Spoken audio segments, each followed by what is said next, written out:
Bonsoir, c'est officiel. La tête de liste pour les élections européennes, pour la majorité présidentielle, a été désignée. Il s'agit de Madame Valérie Hayer.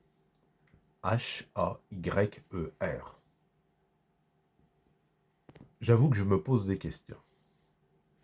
Je me passionne pour la politique depuis de très longues années. Je vous invite, si vous êtes intéressé, à vous abonner à ma chaîne Vieux Mammouth où j'aborde en toute liberté, en toute indépendance, des sujets d'actualité et des sujets d'ordre financier. Valérie Hayer, totalement inconnue de ce qu'on peut appeler le public ou, selon la formule consacrée, le grand public. Lorsque l'on évoque Manon Aubry, tête de liste pour la France insoumise, Raphaël Glucksmann, tête de liste, Parti socialiste, place publique, Marion Maréchal, tête de liste Reconquête, Jordan Bardella, tête de liste Rassemblement national. On a affaire à des personnes qui ne sont pas inconnues, loin s'en faut. Alors, il y a des gens qui se désintéressent totalement de la politique. Mais si vous prenez 100 personnes au hasard dans la rue, est-ce qu'il y a une personne sur 100 qui est capable de dire « Oui, je connais Valérie Hayer », qui est une députée du Parlement européen et qui va donc diriger la liste Renaissance, majorité présidentielle aux élections européennes du 9 juin prochain. Alors, je vous le dis, je me passionne, vu mon grand âge depuis des dizaines d'années, pour la politique. J'avoue que je suis un petit peu sidéré par le choix. Les sondages, depuis des mois, donnent le Rassemblement national en tête avec environ 28 à 30% des intentions de vote, devant la liste majorité présidentielle, en gros 10 points derrière. Donc, quand on nomme une tête de liste et qu'on est en difficulté dans les sondages, a priori, on cherche à renverser la vapeur. Et là, Valérie Hayer.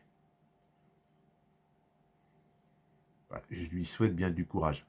Alors, je ne suis pas là pour critiquer la liste de la majorité présidentielle. Je fais mon choix personnel dans le secret d'isoloir. Je m'interroge simplement sur l'actualité. Alors, plusieurs hypothèses. Première hypothèse, les gens qui s'occupent de la campagne électorale des européennes pour la majorité présidentielle, ils sont totalement hors sol. Ils se sont dit, on va prendre une personne qui est douée. Il semble que Valérie Hayer, député européen, soit quelqu'un de doué. Bon. Mais, je le répète, elle est totalement inconnue de la masse des électrices et des électeurs. Et ça joue énormément, c'est incontestable. Quelles que soient les qualités d'une personne, si elle est totalement inconnue, ses chances d'attirer des suffrages sont extrêmement réduites. Donc, première hypothèse, ceux qui s'occupent de la liste majorité présidentielle sont totalement hors sol.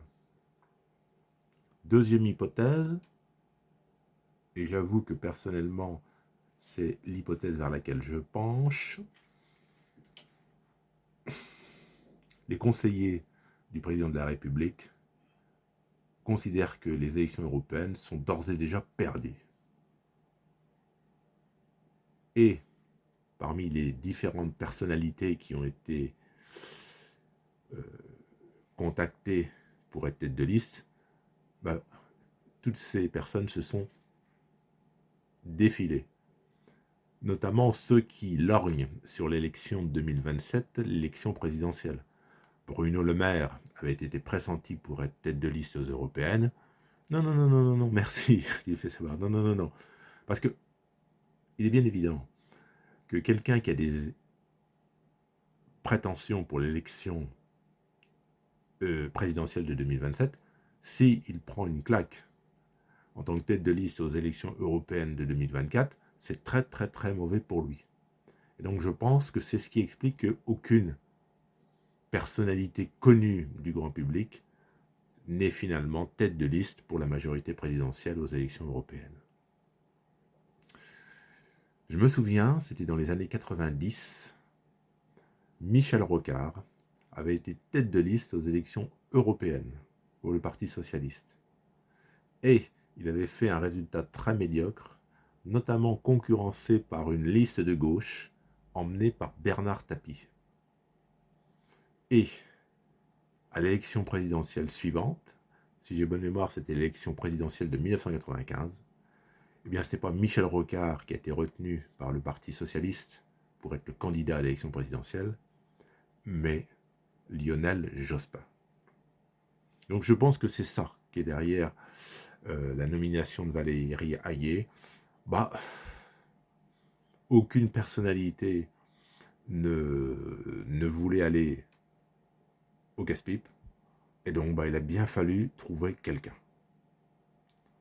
J'aimerais que vous commentiez cette vidéo, donnez votre impression, votre sentiment, comment est-ce que vous voyez les choses. Alimentez le débat, s'il vous plaît. Bonne fin de journée.